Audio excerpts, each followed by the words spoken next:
I have a bunch of bullet points here, but most of them are already said.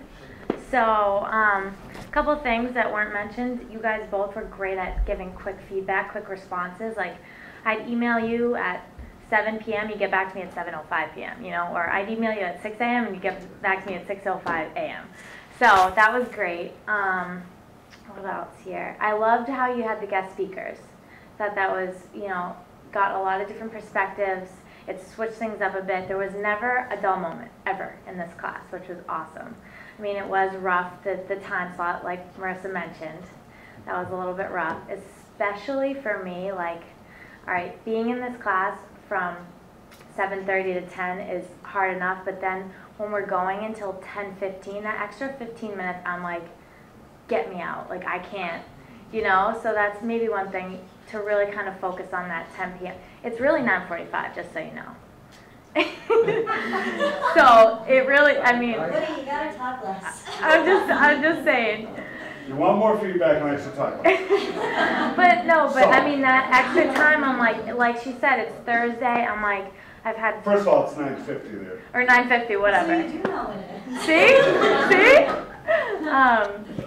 So yeah, that. What else? Then the real world examples, like everything was real world. Everything was. I loved that. I mean, we all were guaranteed a 4.0 pretty much. I mean, not. But. And so we really didn't have to put in that much work because you said unless you totally screw up, pretty much you're gonna do okay. You really believe that? No, I don't know. But either way, I enjoyed this class so much that I put in more work than any of my other classes.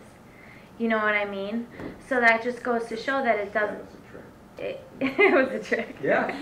It worked. Yeah, that's it. Yeah, so that would, I mean, overall, I have to agree with everyone. The theme, I feel like, that everyone really learned a lot, became a better presenter. It was a great class. I enjoyed coming to this class. Dislikes, the whole Tony Corp thing was obviously a disaster, and I think between the two of you need to come up with a concrete way of making sure these corporate partners are going to be legit before. So that's something creative for you guys. And then the only other dislike I had to say was you guys did an awesome job of giving us feedback. That was great, but you never really showed us how you wanted it done. And I get it, it's real world. In the real world, they're not going to tell you how you want it done. But I kind of feel like you should give us a little bit more direction. Even after the fact, like you said, a little more feedback or whatever. But that was one thing. We really had a little too much freedom. Okay. Okay? Okay,